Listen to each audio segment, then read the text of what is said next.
Bom dia. Marcos 10. Evangelho de Marcos, capítulo 10. Partindo dali, foi Jesus para a região da Judéia, para o outro lado do Jordão. E outra vez, grande multidão chegou-se a ele, como era o seu costume. Passou a ensinar as pessoas ali reunidas. É onde que eu sempre estou fazendo questão de estar lembrando as pessoas que constantemente tinha multidões de pessoas seguindo Jesus. Ou seja, uma grande quantidade de pessoas seguindo Jesus. Principalmente por causa dos sinais, principalmente por causa dos milagres, das multiplicações de pães, das curas, das libertações. Sempre tinha multidões seguindo Jesus. Jesus várias vezes teve dificuldade até para ensinar, para pregar, de tanto que o povo ficava apertando ele. Novamente eu faço questão, você pode falar assim, não pastor, está sendo enjoativo, repetitivo, todo dia está falando a mesma coisa, mas é assim. Porque eu não posso esquecer que essas multidões que estavam seguindo Jesus, elas não estavam buscando Jesus.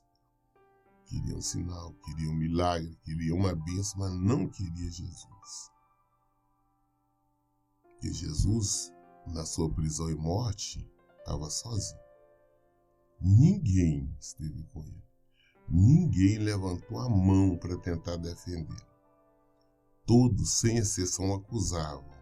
Todos estavam ali pedindo a morte, pedindo a crucificação. Os outros, se não estavam calados, se omitiram. Não vimos uma voz. Quando eu falo com vocês, nós temos que tomar cuidado com as multidões. Essas multidões aí que estão enchendo templos em busca de bênção, em busca de milagre, em busca disso, em busca daquilo. Elas não querem Jesus. Elas não buscam Jesus. Elas estão buscando uma coisa qualquer. E essas, com certeza, não têm parte no reino de Deus. Elas não entenderam que receber uma bênção, receber um milagre, não é aprovação de conduta. Eu só posso receber o milagre que agora eu morri. Não esqueçamos que quando Deus enviava as pragas ali no Egito, Faraó depois clamava a Moisés, não, manda tirar as pragas que eu vou fazer. Moisés clamava a Deus, a praga parava. Moisés continuava no erro. Novamente, não, manda tirar as pragas. Tirava, continuava no erro. Nós vimos o final dele. Muito bem, Jesus, que nós estamos falando, ele novamente, ele é aquela multidão ali, ele então começou a ensinar. Jesus sempre, constantemente estava ensinando.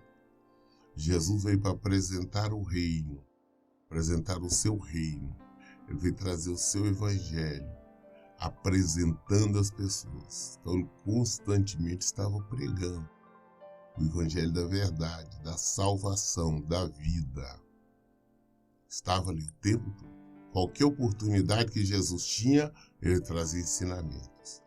Por isso que eu sempre falo, nós observarmos tudo que Jesus fez, falou, você vai observar que tudo foi ensinamento para nós. Jesus não desperdiçou um segundo sequer do seu tempo.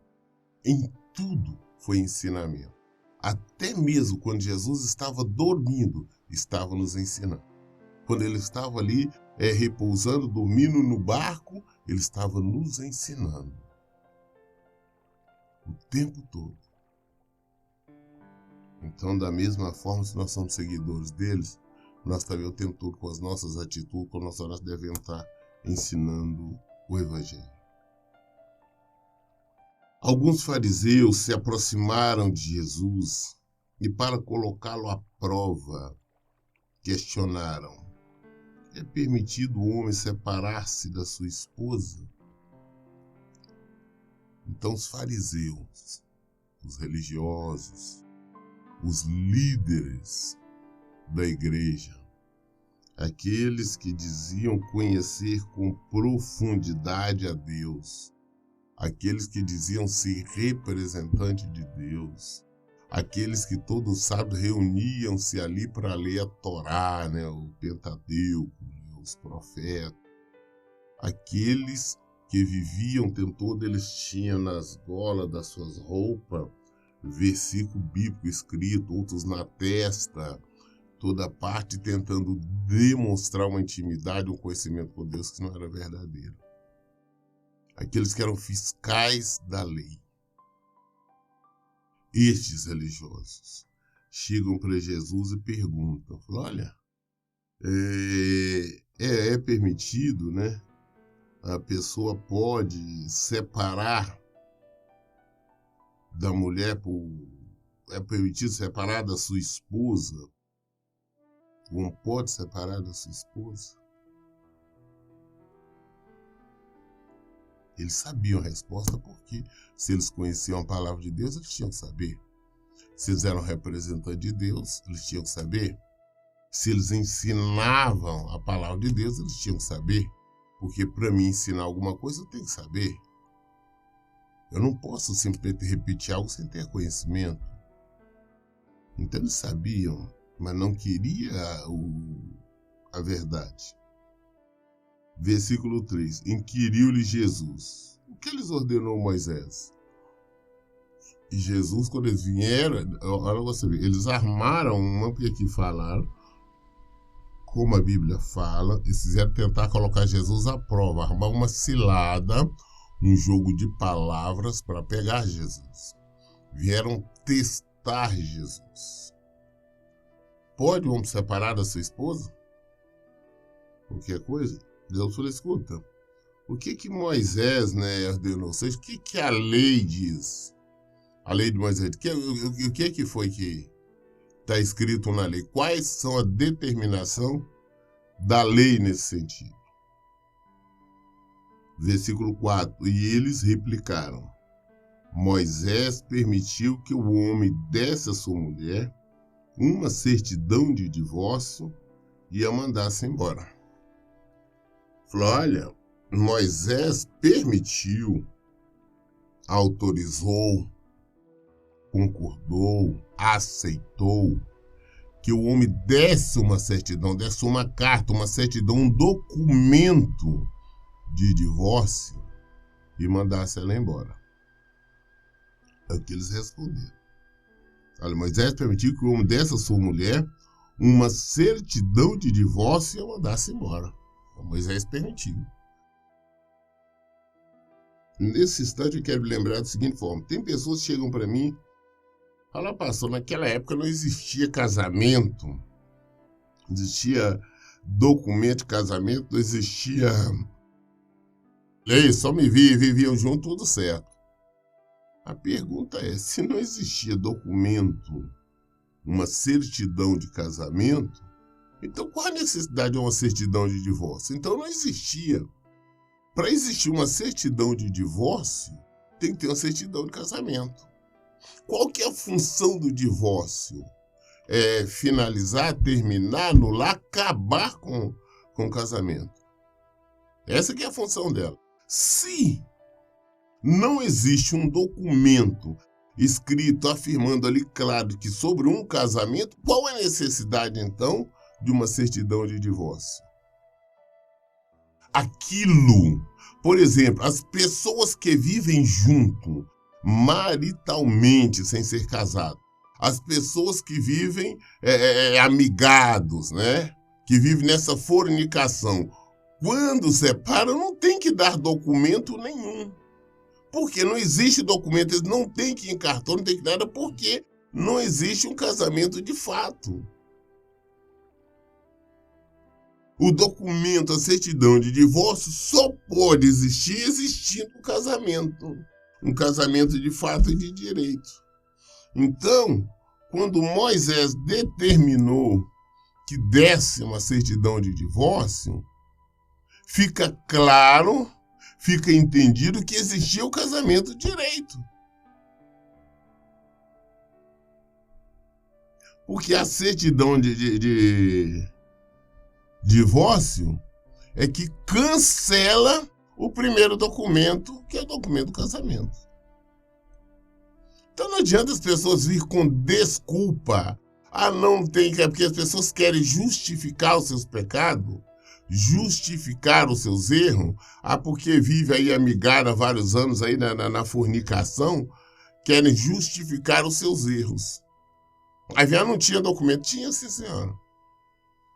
Tá? Muito bem, então disseram assim, não, ele mandou dar uma certidão de divórcio. Moisés mandou.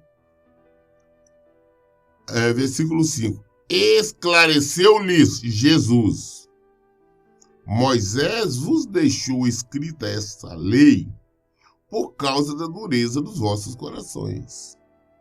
Por que Moisés deu essa lei? Por que Moisés permitiu isso? Por causa da dureza dos vossos corações. O que é essa dureza dos vossos corações?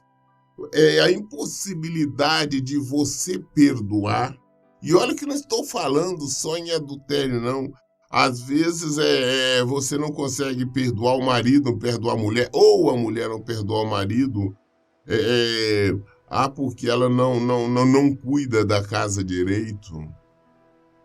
Porque ela fala demais, ou porque acha que está traindo, ou porque não faz a comida para ele, ou porque responde a ele, enfim, que não cuida das coisas dele direito. Enfim, tem 1001 maneiras que aqui não está se referindo, nesta primeira parte, não estamos referindo a adultério, ou seja, em tudo. Eles não perguntaram sobre se não caso de adultério, não perguntou se o homem podia separar-se da mulher. Jesus perguntou, não, vem cá, o que Moisés disse? Aí eles falaram, não, ele falou que podia separar. Jesus falou, pela dureza do coração de vocês. Você não consegue perdoar seu marido. Você não consegue perdoar sua esposa. Então Moisés deu essa autorização. Mas é interessante que fala que deu autorização, mas eu não vejo nem mesmo os fariseus apontar na lei que podia casar de novo. Que nós estamos vendo falar que Moisés autorizou, permitiu o divórcio. Moisés. E Jesus está explicando que Moisés fez isso por causa da dureza, da impossibilidade de perdoar. Foi por esse motivo. Mas não está dizendo que ela pode casar de novo, não. Não existe essa...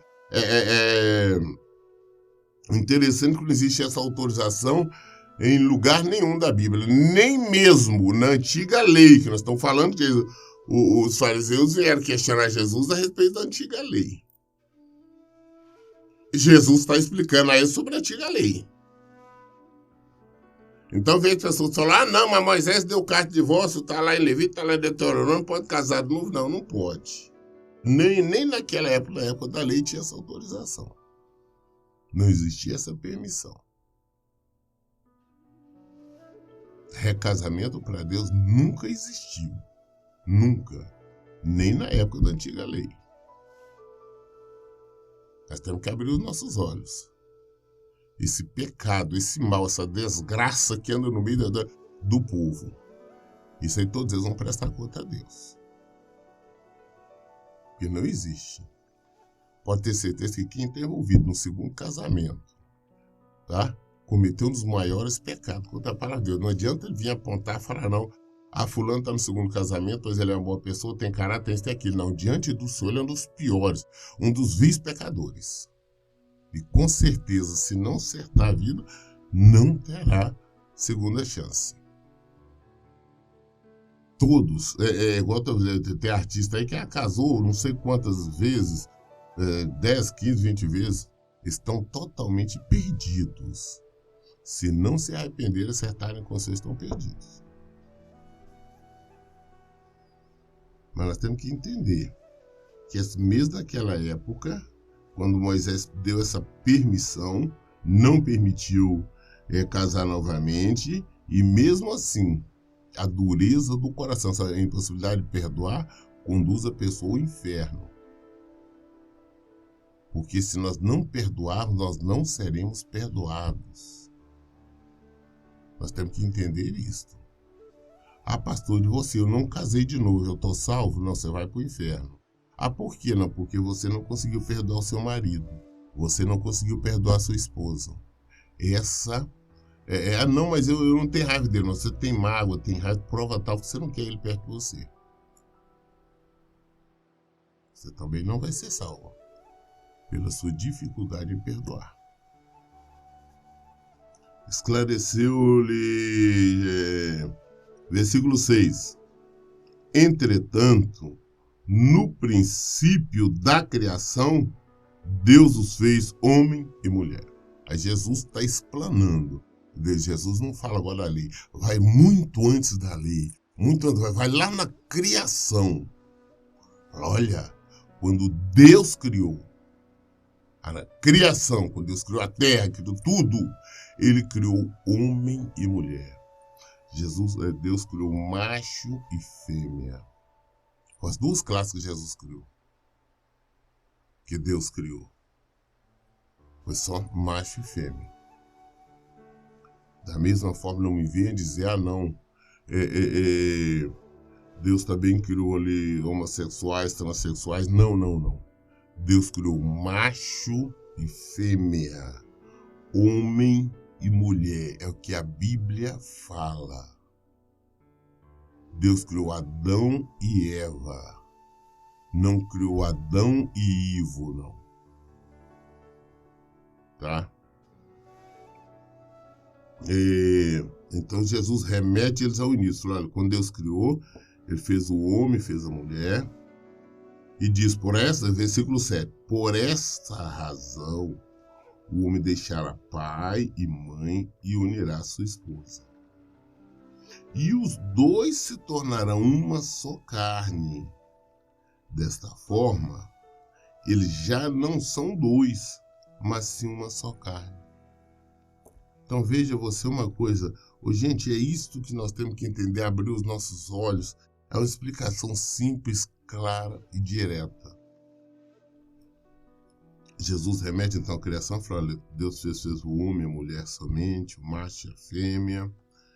E Deus diz, olha, o homem vai deixar a casa de seu pai, a casa de sua mãe, vai unir-se sua mulher, né?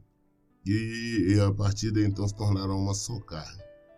Ou seja, nós temos filhos, eles vão crescerem, na época eles vão casar, na época de casar eles saem da sua casa, vai reunir com a mulher sai da casa do pai, vai reunir seu marido, casam e tem a vida deles.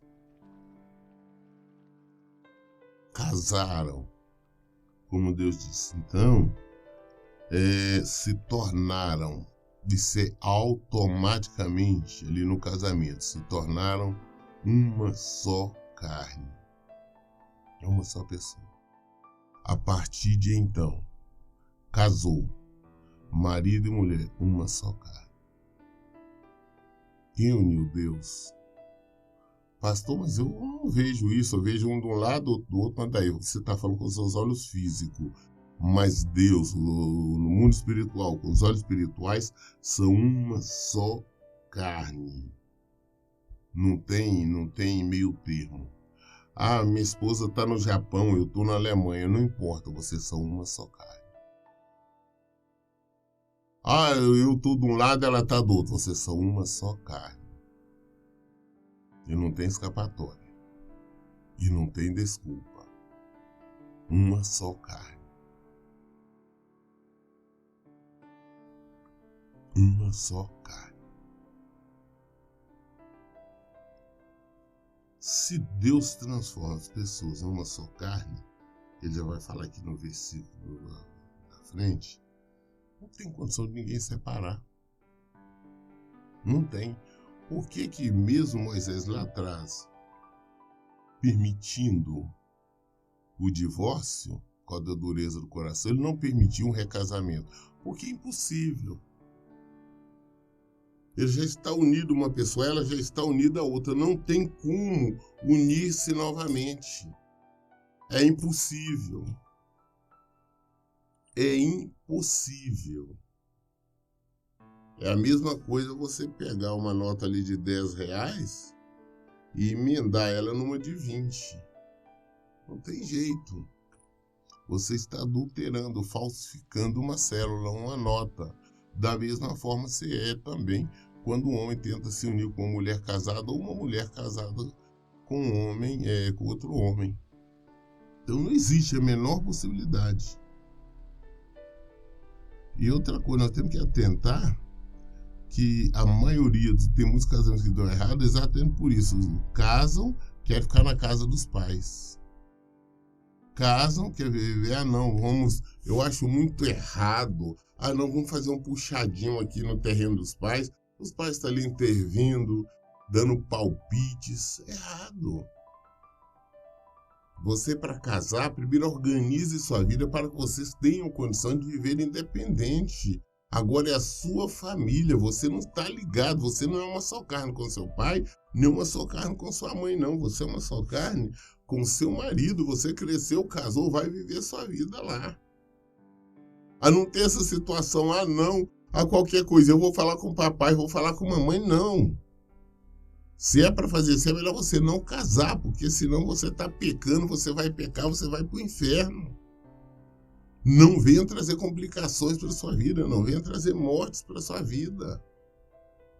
Por isso que eu tenho falado, existe uma necessidade urgente, preeminência muito grande de estarmos explicando os jovens sobre o casamento. Porque muitos estão casando por casar. Não estão vendo a consequência. Porque um casamento pode levar alguém a perder a salvação. Por isso temos que analisar muito antes de casarmos, antes de concordarmos, antes de dizermos sim, eu quero, eu aceito. Eu vou casar, mas até resolver minha vida, nós vamos ficar morando na casa do papai e de mamãe. Não faça isso, não. Então resolva primeiro a sua vida para depois você casar. O homem largará pai e mãe, unir-se a mulher, será uma só carne. A mulher largará pai e mãe, unir-se ao marido, serão uma só carne. E os dois tornarão uma só carne. Desta forma, eles já não são dois, mas sim uma só carne. Portanto, o que Deus uniu não separa o ser humano. O que Deus não é uma pergunta. Nós temos que entender, é uma afirmação.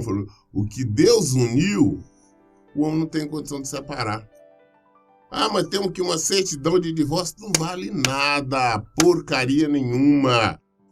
Aquele papel lá, como falar uma homologação que lá que você pega lá, que não serve nem para limpar, nem para limpar a bunda. Nem para isso presta. Não vale nada. Temos que entender isso. Não tem desculpas. O que Deus uniu, o homem e o ser humano não tem condição de separar. Não é um promotor, não é um juiz, não é uma autoridade qualquer que tem condições, um padre, pastor, um padre anular. Ninguém tem condição de anular nada, de desfazer nada. Deus uniu ali e acabou. Pastor, meu casamento foi porque eu não tinha conhecimento, então eu deveria ter. Eu quero saber se você, por você não ter conhecimento, tá? Do perigo, você pula debaixo de um carro, o carro passa por cima, você morreu. Não, mas eu não tinha conhecimento que já era. Se você toma um copo de veneno sem ter conhecimento que era veneno, você morre. Não posso morrer porque eu não tinha conhecimento. Não existe isto. Eu pulei de um prédio, mas eu não tinha conhecimento que morria. Morreu, não tem mais jeito. Você casou. Eu não tinha conhecimento, agora já era. Procura fazer o seu casamento feliz. Procura se adaptar ao seu casamento. Procura unir-se ao seu marido de verdade. Procura o homem se unir a sua mulher, ter uma compreensão, um entendimento melhor, para que vivam em paz, porque não existe possibilidade de divórcio. Esta é a realidade. Não tem como escapar, não tem como nós fugirmos desta realidade. Esses pregadores que andam tentando justificar, apresentar uma coisa, estão indo contra a palavra de Deus, e todos eles vão prestar conta a Deus. Todos eles irão explicar diante do Senhor. O que Deus uniu, o homem não separa. O ser humano nenhum tem condição de separar. Não importa quem seja, não importa as condições. Não pode separar. O único que separa é Deus. Como que ele separa? Com a morte de um dos dois. Que estão unidos até que a morte separe. Então tudo é Deus, não é o ser humano. Versículo 10. Mais tarde, quando estavam em casa, uma vez mais, os discípulos indagaram Jesus sobre o mesmo assunto. Então, mais tarde, eles em casa, os discípulos de Jesus, não me explica melhor para nós essa situação. Situação muito difícil, é muito complicada essa questão do casamento. Você vê que os próprios discípulos ficaram balançados. Né? Foram novamente, quando Jesus estava lá explicando para todo mundo, eles viram, sentiram na pele, voltaram a perguntar a Jesus. Versículo 11. Então ele lhes explicou: todo homem que se separar de sua esposa e se unir a outra mulher, estará cometendo adultério contra sua esposa. Pronto. É seco, direto. Aí o que Jesus diz?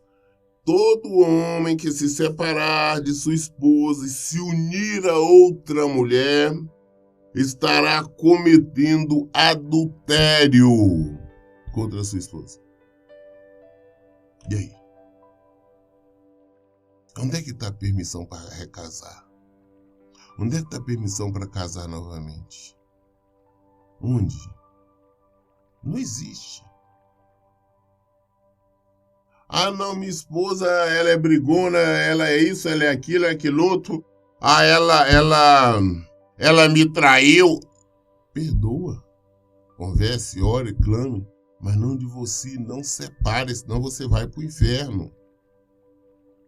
Nós temos uma tradição em ser traidores, em ser adúlteros, porque nós traímos o Senhor Deus, nós traímos o Senhor Jesus. É que eu vou te falar, o povo é tão traidor que estava o tempo todo com Jesus, mas na hora que Jesus, na hora da prisão e do julgamento dele, todos traíram, todos abandonaram Jesus, ele estava sozinho.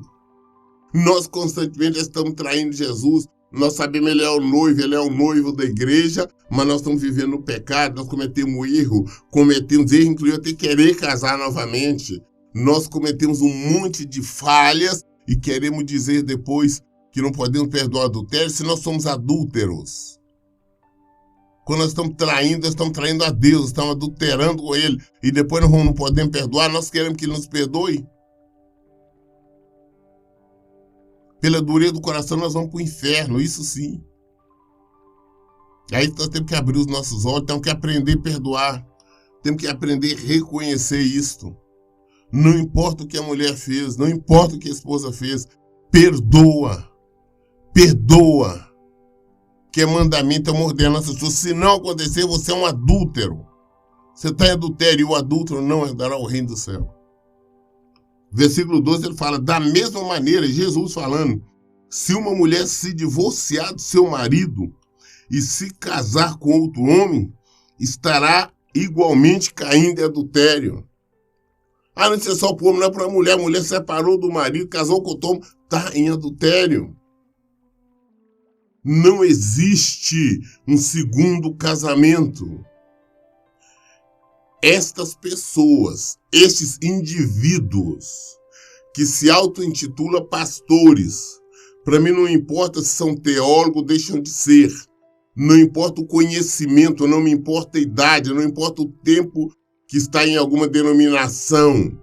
Todos eles que estão em segundo, terceiro casamento, todos que estão casados com mulheres divorciadas, todos que estão casados com mulheres separadas, todos os que vão apoiando, orientando, incentivando o recasamento, o divórcio, o recasamento são adúlteros e eles vão padecer por toda a eternidade.